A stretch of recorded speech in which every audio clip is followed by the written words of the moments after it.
Araw sa inyo. Magandang araw mga yamanin. May share uli ako sa inyo.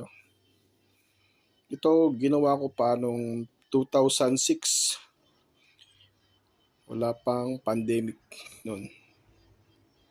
Hindi ko alam na magagamit namin. Kasi kaya ako tanabuo, gawa ng mother ko. Lagi ng bukang bibig niya magkaka-pandemic daw. Marami daw mamamatay. Yan. Ito ay yung panang ng video okay. Binaliktad ko lang, papasok yung hangin. Pagkatapos, nilagyan ko siya ng, hindi ko pa napapaltan to. Ito, nilagyan ko ng face mask ko, ang itim na. Ito naman ay mesh to na copper mesh. Yan. Dumi na oh. Ang trabaho nito ay magbigay ng sariwang hangin, lilinisin itong hangin sa mga clinic. Yan o, wala siyang kuryente dito. Pero pagka ginawa mo siya ng buhay yung makina, nakukuryente ka dyan. Yan. Ito yung nagpo-produce, ito yung negative ion generator. Dumi na loob. Ngayon, ang trabaho niyan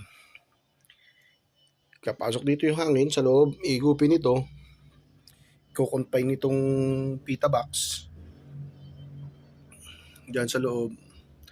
Bago niya ilabas ang hangin, dadaan siya sa filter na tadso. Tapos, mayroon pang filter ng face mask na ginupit.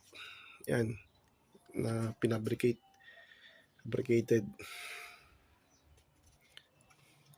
Kaya bago lumabas yung hangin dyan, malinis na. Dati may ultraviolet pa yan sa loob. Kinonsulta ko sa doktor namin. Yan, kaya ito may wire dito Diyan nakakabit yung ultraviolet. Wag na raw, di na raw kailangan kasi may negative ion generator na. Kaya na raw niyang patayin yung mga virus. Nakaka-allergy. Ito yan, pakita ko to sa inyo. Yan. Patayin ko lang ang ilaw. Yan. Sa loob niyan, may mga maliliit na kuryente na yun, kung makikita nyo, yun, yung mga maliliit na kuryente.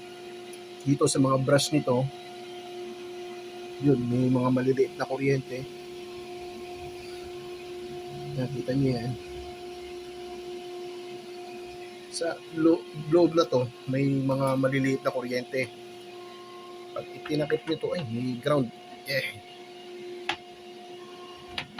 Liliparan yung kuryente dyan. Sa loob. Ito, may kuryente rin to. Pag ito hinawakan mo, mag-ground ka rin.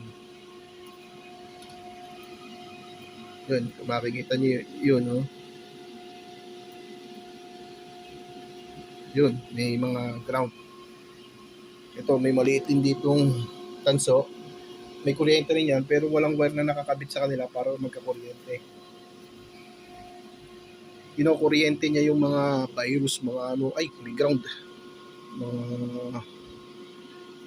Mga mikrobyo, pinapatay dyan sa loob bago niya ilabas yung hangin para kung may virus man, mapapatay niya.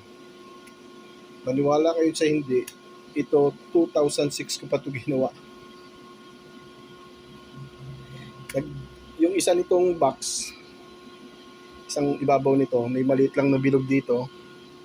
Tapos nakalabas sa bintana yung setup niya kasi negative pressure siya. Para hindi makontaminated yung isang kwarto ng pasyente o hindi magpaikot-ikot yung hangin para walang hawahan.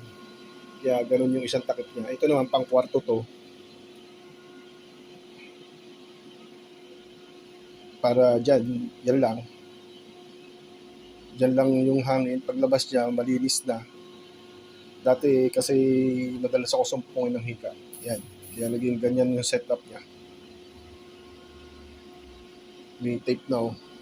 Luma na. Ewan ko kung may garto Pampita box. 2006 ko pa kasi ito ginawa. Hindi pa uso ang mga YouTube na ganyan, no? At saka yung mga tagal na oh. Tibay. Ito lang wire na to ang napaltang ko. Yan. Yung switch na yan. Dati rekta yan. Wala yan switch. Yun lang oh. Yun lang napaltang ko nitong mag-pandemic. Hindi ko talaga akalain magagamit namin itong pandemic.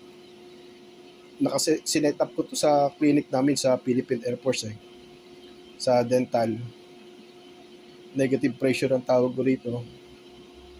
Nagpapaikot-ikot yung, para hindi magpaikot-ikot yung sa clinic yung kung may virus yung magiging pasyente.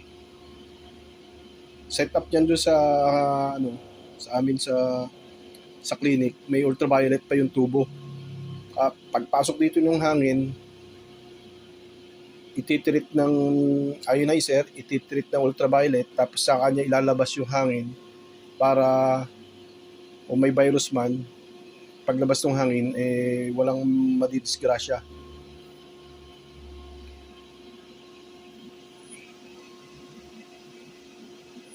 Ito po yung isa ko sa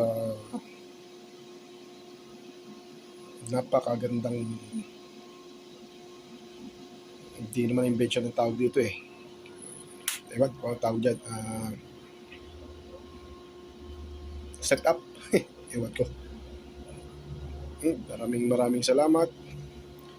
Don't forget to share, like, and subscribe to my YouTube channel.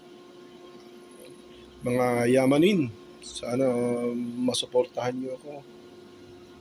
Kasi malaki-laki na rin na gastos ko. Joke. Sige. Bye-bye.